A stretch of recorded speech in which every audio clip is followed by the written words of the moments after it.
Лайгер буюу барслан бол эрэгчин арслан, эмэгчин барын ирлиз юм. Өөрөөр хэлбэл энэ нь нэгэн төрлөөс гаралтайж өөр зүйлийн амьтдын ирлиз гэсэн үг юм.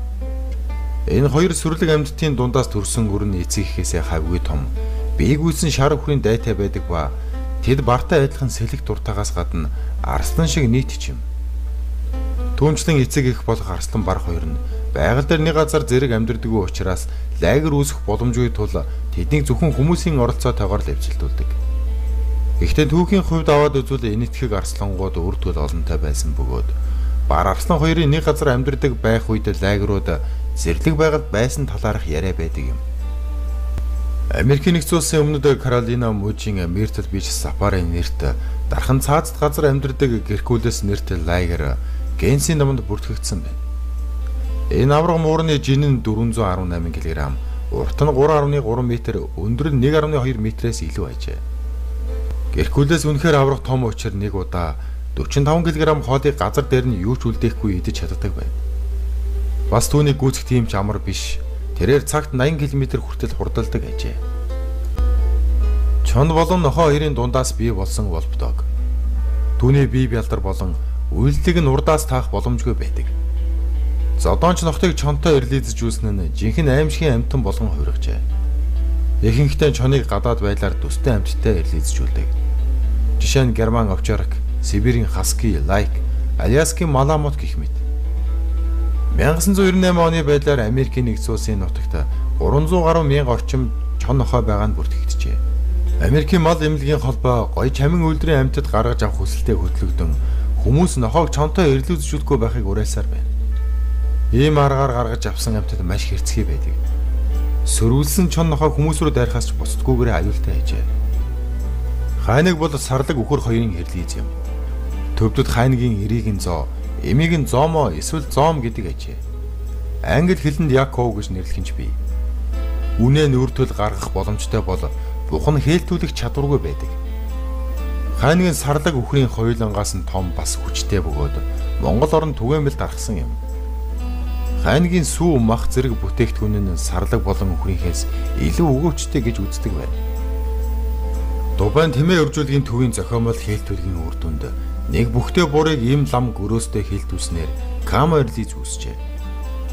Хамгийн анхны Кама 1998 оны 1 сарын 14-ний өдөр төрсөн байна. Энэ нийлүүлгийг тэмээ шиг биетэй хүчтэй мөн лам гөрөөс шиг байгальдаа дасан зогсох чадвартай амтэн бүтээх зорилгоор хийсэн байна.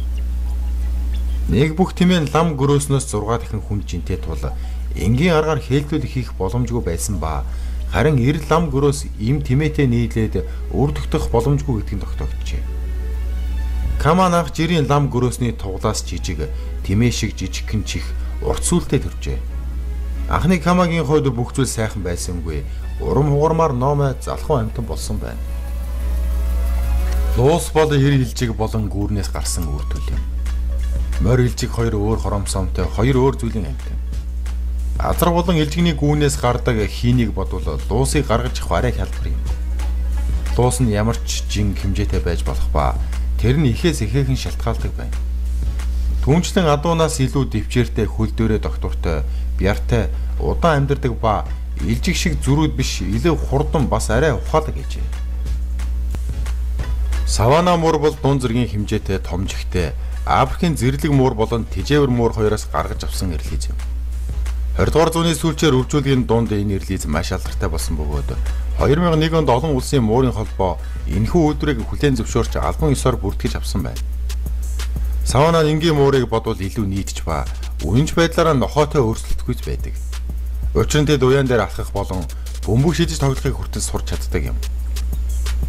Анх 1986 оны 4-р сарын 7-нд Жюди Фрэнк нь эрэгчин Африкийн зэрлэг муурыг Сиам тижээвэр мууртай эвцэлдүүлснээр Савана үүсэж байжээ. Савана муур насанд хүрэхдээ хагас метр өндөртэй 15 кг жинтэй болдог байна. Үхэр болон бух гөрөөсийн дундаас бипла үүсжээ. Энэ үйлдвэр нь үржилд орох боломжтой ирлиз юм. Анх үхрийн махан бүтээгдэхүүн гаргаж авах зорилгоор хоёр амьтны шинж тэмдгийг хослуулж уг үйлдвэрийг гарган авсан байна. Гэхдээ энэ ирлиз нь бизон буюу бух гөрөөсний тоо толгойд занал хийлгэх болсон бөгөөд одоогоор үхрийн ген холилдоогүй бизоны тоо маш цөөхөн үлдсэн байна. Саарл бавга цагаан бавга дундаас үүссэн горолар бавга нь 1964 оноос харагдаж эхэлсэн байна. Туйлын бавгаас саарал бавга хоёр хоорондоо маш хоолой байдаг амьтад юм. Саарал бавга нь ой мод хөрс газар амьдардаг байхад туйлын бавга нь ус мөсөн дээр амьдардаг билээ. Үүнийг эрдэмтэд туйлын мөс хааж туйлын бавганууд их газарлууд төрж байгаатай холбон тайлбарласан юм. Вольфин нь им лонхон хошууд далайн гахаа болон 90 алуурчин халим нараас гардаг ховор төрлийн ирлиз амьтан юм. Мөн эцэг их нь хоёулаа далайн гахаан овгийн шүдтэй халимны багт хамаардаг. Хэдийгээр Вольфиныг байгальд амьдардаг талаарх мэдээлэл бий боловч одоогоор хоёр нь хавайн Sea Life Park-д амьдардаг аж. Гикамалу хэмээх анх баригдсан Вольфин бөгөөд үржилд орох боломжтой маш залуудаа төл гаргаснаар батлагджээ. Түүнчлэн 1991 онд тэрээр дахиж нэг төрхтөн Бохокалахаа хэмээх төл гаргаж түүнийг 2 жилийн турш хөхүүлсэн хэдиж асардаггүй байсанд бол хүмүүс өсгсөн гэдэг. Гэхдээ уг Вольфин 9 настайдаа өгсөн юм. Ирээн дахийг дурын адуутай хөвцөлдүүлж зеброд буюу дахины ирлизийг гаргаж авдаг. Ихэнхдээ энэ тохиолдолд эрэгчин ирээн дахийг адууны гүтээ хэлтүүлдэг юм. Анх 19-р зууны үед ирлизжүүлж гарган авч байжээ. Чарльз Дарвин хэд хэдэн зебродыг өөрийн ажилдаа ашигладаг байсан гэж. Зебродууд ихэвчлэн алаг дахь биш эцэг эхтэйгээ адилхан бөгөөд харин алаг дахь шиг судалтай байдаг байна. Эдгээр судлууд нь бүх биеийг бүрхдэггүй ихэвчлэн хүзүү хөл зэргээр тархсан байдаг. Хэдийгээр зебродыг унлаг ашиглаханд ашиглаж болох боловч догшин зэрлэг байдаг тул барихад нэлээд төвөгтэй ажээ. Эр барыг эрсэнтэй эвцэлдүүлснээр таийг нь өсжээ. Тэд эцэг хийхээ хэмжээс хитрдэггүй бөгөөд ихэвчлэн 180 кг жинтэй байдаг. Энэ хоёр ирлиз үр удмаа үлдээх боломжтой бөгөөд дундаас нь Титигонс лилигрис бий болно. Леопан буюу толботой арслан эрэгчин ирвс болон эмэгчин арслан хоёрын хамтын бүтээл юм. Энэ амьтны толгой нь арслангийнхтай төстэй бол бие нь ирэмсэхтэй илүү төстэй байдаг. Хамгийн анх тэмдэглэгдсэн Леопан нь 1910 онд энэтхэгт бүртгэгджээ. Леопан нь жирийн ирвснээс том биетэй бөгөөд арслан ирвсний онцлог шинжүүдийг агуулсан байдаг ба жишээлбэл ирвс шиг авирч дүүлэхтэй сайн бөгөөд арслан шиг сүргээр амьдрах хандлагатай байдаг гэнэ. Койот буюу хойд Америкийн талын цөвөр нь улаан болон зүүн чонын төрөл зүйлтэй генетикийн хувьд нэлээд төстэй байдаг. Эдгээр төрөл зүйл 150-аас 300 мянган жилийн өмнө салсан байдаг бөгөөд Койвольфын ирлиз нь койотоос том боловч чоноос илүү том биетэй. Хоёр төрөл зүйлийн зан аврыг агуулсан байдаг юм. Халимны хоёр өөр төрөл зүйл болох нарвелс болон белугас нар эвцэлснээр нарлууга ирлиз үүсжээ. Халимны төрөл зүйлүүд ирлиз чинь гайхмаар зүйл биш боловч нарлууга ирлиз тун ховор тохиолддог байна. Гэвч сүүлийн үед хойд Атлантын далай үзэгдэх болсон бөгөөд эрдэмтэд түүнийг уур амьсгалын өөрчлөлттэй холбон тайлбарлажээ. Эр ягуарыг эрсдэнтэй эвцдүүлснээр жаглонгийн амьтан бий болжээ. Онтариогийн дархан цаат газрын Диабло нэртэй ягуар Лоло нэрт эрсдэнтэй ойртож дотносноор Жахраза цунами нэрт хоёр ирлизийг төрүүлжээ. Европын бизоныг өхөртэй ирлизжүүлснээр зуброоныг гарган авчээ.